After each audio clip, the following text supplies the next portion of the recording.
નમસ્કાર મિત્રો, રુદ્રાક્ષ ફાઉન્ડેશનમાં આપનું હાર્દિક સ્વાગત છે. અત્યારે હું વંથલી ગામ આવ્યો છું અને આ મેઘલી કન્યા નામની એક જગ્યા છે જે રાણાવાવ રામજી મંદિર છે એની અંદર વાવની અંદર મેઘલી કન્યાનું તો તમને બધી વસ્તુ બતાવું છું.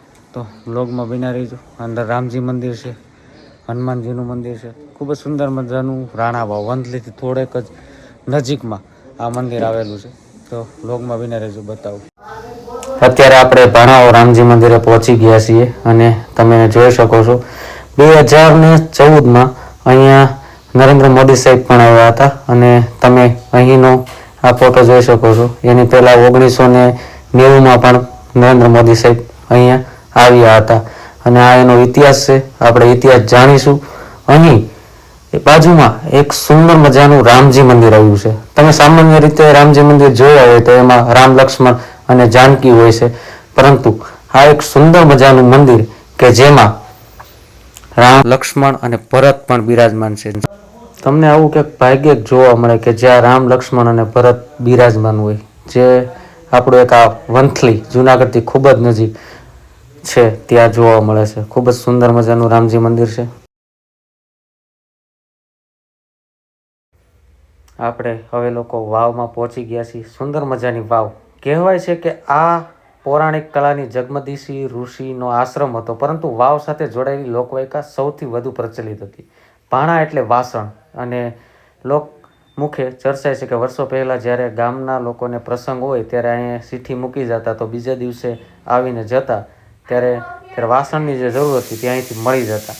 અને તમે અંદર જાઓ એટલે પહેલાં જ તમને વાવના પગથિયા પાસે મેઘલી કન્યા, કે જ્યારે જે સમયે ભગવાને અવતાર કીધું કે મારે કોઈ એવી જગ્યાએ જમવું છે કે જ્યાં રોટી બેટી અને લંગોટી એ રીતના, અને ત્યારબાદ મેઘલી કન્યાની ઘરે તે જમ્યા હતા અને ત્યારબાદ મેઘલીમાના લગ્નના 3 ફેરા ફર્યા. એ જે આ વાવની અંદર જે તમને હું આડી અંદર બતાવું છું ત્યાં તેના 3 ફેરા ફરાયેલા અને 1 ફેરો બાકી હતો. ત્યાર પછી ભગવાને કીધું કે હું ત્યાર પછી અવતાર લઈ અને ફરીથી હું આ કહેવાય છે કે આ પૌરાણિક કાળમાં જગમદી ઋષિનો આશ્રમ હતો, પરંતુ આ સાથે જોડાયેલી લોકવાયકા સૌથી વધુ પ્રચલિત હતી.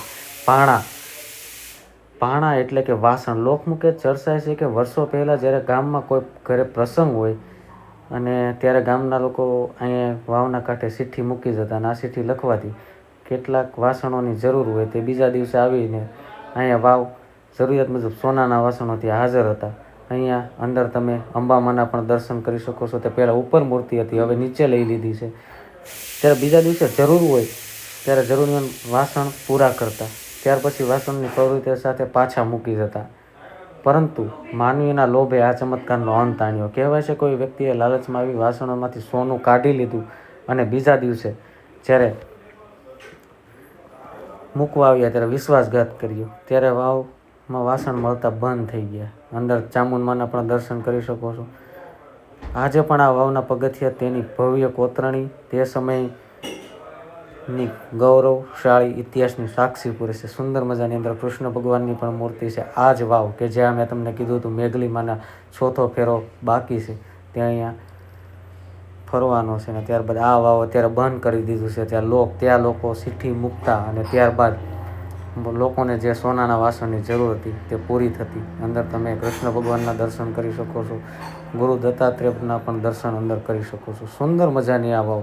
તમારી આજુબાજુમાં જો આવી કોઈ પણ વાવ હોય તો અમને કોમેન્ટ કરો, અમે ત્યાં પણ આવીને વિડીયો બનાવશું.